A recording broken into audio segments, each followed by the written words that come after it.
Rīga, kā jau Eiropas kultūras galvaspilsēta, šobrīd izrotājusies godam. 4 istabas tūliņ pat noskaidros, kā tad īsti Rīgas viesiem un pašiem iedzīvotājiem patīk ielu māksla, tās dažādie veidi. Atklāšu, ka būs lietas, kas arī kaitina.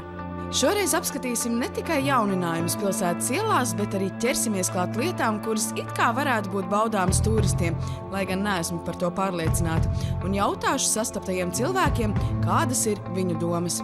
Par ielu mākslinieku šobrīd kļūst katrs, kurš var iegādāties flakoniņu ar krāsu, kā piemēram šeit Torņakalnā ļoti aktīvi darbojas mākslinieks zem segvārdas Sega.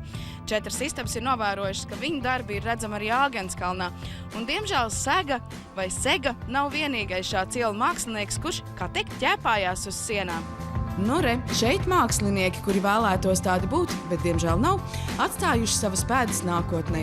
Vai vismaz līdz brīdim, kamēr kāds nama īpašnieks neķersies klāt pie nopietnām metodēm un tās aizkrāsos. Diemžēl tas bojā mūsu pilsētas skatu. Un kā jūs domājat, kas ir tie, kas zīmē to visu? Un cilvēkiem, kuriem nav ko darīt, laikam. Nav kur savus enerģijas izrādīt, tāpēc, laikam, viss tas notiek.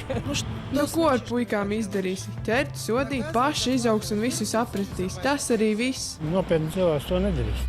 Jā, par nopietnu cilvēku izklaidēm ķēpāšanos uz sienām tik tiešām nenosauksi.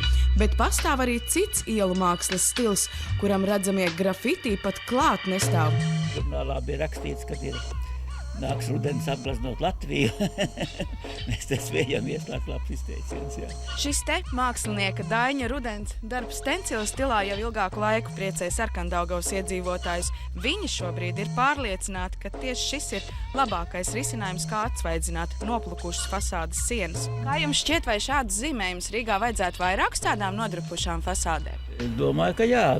Katrā ziņā tā fasāde dzīvāka un interesantāk. Mums tagad paskatāmies pa logu, te bieži, mums ir interesantāk paskatīties. Un tad, cik cilvēki iet garām, arī saka, ka ir labi, ka smuki ir, jā. Bet atgriežamies pilsētas centrā apskatīt citus ielu mākslas veidus. Ķersimies pie dekoratīvajām skulptūrām. Neticēsiet, pilsētu sākuši okupēt dažādu krāsu, bet viena izmēra gliemeži. Ko rīdzinieki par tiem domā? Ļoti patīk. Un kas tieši viņā patīk, krāsa vai? Krāsa arī.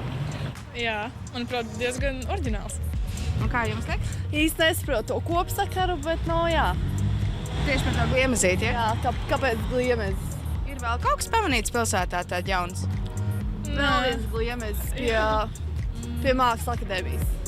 Jā, gliemezis pie Mākslas akadēmijas gan gozējas, bet rāpuļu skulptūru pilnīgi un noteikti aizēnos šis kādas mākslinieces veikums. Es tur redzu korpulentu sievieti.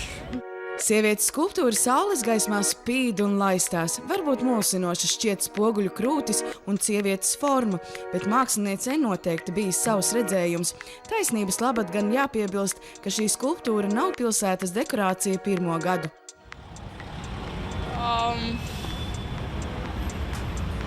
Māksliniekam ir bijis laba izdoma. Pilsētnieki ielu mākslu lielākoties novērtē pozitīvi, protams, izņemot dažādus krāsu ķēpājumus uz namu sienām, kuru likvidēšana var izmaksāt krietnu summu. Tikmēr sava aroda meistarus nereti pat aicina, piemēram, ar zīmējumu uz sienas, atsvaidzināt mikrorajona auru. Katram gaumas, protams, ir savādāks, bet jāteic, ka katrs šāds objekts, kas parādās Rīgas ielās, tik tiešām priecē par mākslinieku izdomu. Tomēr mēs šodien secinājām, ka ir vēl vietas, pie kurām piestrādāt.